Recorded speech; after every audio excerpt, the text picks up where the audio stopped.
Revelation chapter 13, the first beast. Then I saw a beast come out of the sea with 10 horns and 7 heads. On its horns were 10 diadems, and on its heads blasphemous names. The beast I saw was like a leopard, but it had feet like a bear's, and its mouth was like a mouth of a lion. To it the dragon gave its own power and throne, along with great authority. I saw that one of the heads seemed to have been mortally wounded, but this mortal wound was healed. Fascinated, the whole world followed after the beast. They worshipped the dragon because it gave its authority to the beast. They also worshipped the beast and said, "Who can compare with the beast, or who can fight against it?" The beast was given a mouth uttering proud boasts and blasphemies, and it was given authority to act for 42 months. It opened its mouth to utter blasphemies against God, blasphemizing his name and dwelling and those who dwell in heaven.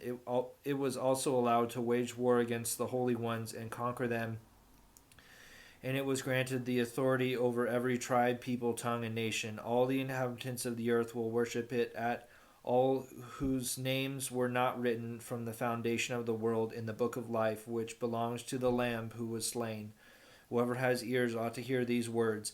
Anyone destined for captivity goes into captivity. Anyone destined to be slain by the sword shall be slain by the sword. Such is the faithful endurance of the holy ones. The second beast. Then I saw another beast come up out of the earth. It had 2 horns like a lamb's, but spoke like a dragon. It wielded all the authority of the first beast in its sight, and made the earth and its inhabitants worship the first beast, whose mortal wound had been healed. It performed great signs, even making fire come down from heaven to the earth in the sight of everyone. It deceived the inhabitants of the earth with the sign it was allowed to perform in the sight of the first beast, telling them to make an image for the beast who had been wounded by the sword and revived. It was then permitted to breathe life into the beast's image, so that the beast's image could speak and could have anyone who did not worship it put to death. It forced all the people, small and great, rich and poor, free and slave, to be given a stamped image on their right hand or on their foreheads, so that no one could buy or sell except one who had the stamped image of the beast's name or the number that stood for its name. Wisdom is needed here. One who understands can calculate the number of the beast, for it is a number that stands for a person. His number is 666. Chapter 14, the Lamb's Companions. Then I looked, and there was a lamb standing on Mount Zion, with him 144,000, who had his name and his father's name written on their foreheads. I heard a sound from heaven, like a sound of rushing water, or a loud peal of thunder. The sound I heard was like that of the harpists playing their harps. They were singing what seemed to be a new hymn before the throne, before the 4 living creatures and the elders. No one could learn this hymn except for the 144,000 who had been ransomed from the earth. These are they who were not defiled with women. They are virgins, and these are the ones who follow the Lamb wherever he goes. They have ransomed as the first fruits of the human race for God and the Lamb. On their lips no deceit has been found. They are unblemished. The 3 angels. Then I saw another angel flying overhead with everlasting good news to announce those who dwell on the earth, to every nation, tribe, tongue, and people. He said in a loud voice, "Fear God and give him glory, for his time has come to sit in judgment. Worship him who made heaven and earth and sea and springs of water." A second angel followed, saying, "Fallen, fallen is Babylon the Great, that made all nations drink the wine of her licentious passion."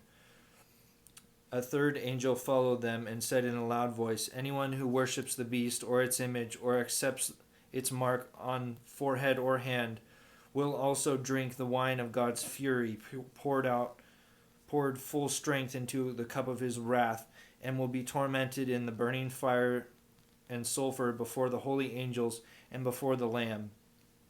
The smoke of the fire that torments them will rise forever and ever, and there will be no relief day or night for those who worship the beast or its image or accept the mark of its name. Here is what sustains the holy ones who keep God's commandments and their faith in Jesus. I heard a voice from the heavens say, "Write this: Blessed are the dead who die in the Lord, and from now on." Yes, said the Spirit, let them find rest from their labors, for their works accompany them, the harvest of the earth. And then I looked, and there was a white cloud, and sitting on the cloud, one who looked like a son of man, with a gold crown on his head and a sharp sickle in his hand. Another angel came out of the temple, crying in a loud voice to the one sitting on the cloud, "Use your sickle and reap the harvest, for the time to reap has come, because the earth's harvest is fully ripe." So the one who was sitting on the cloud swung his sickle over the earth, and the earth was harvested. Then another angel came out of the temple in heaven, who had also had a sharp sickle. Then another angel came from the altar, who was in charge of the fire, and cried in a loud voice out to the one who had a sharp sickle, "Use your sharp sickle and cut the clusters from the earth's vines, for its grapes are ripe."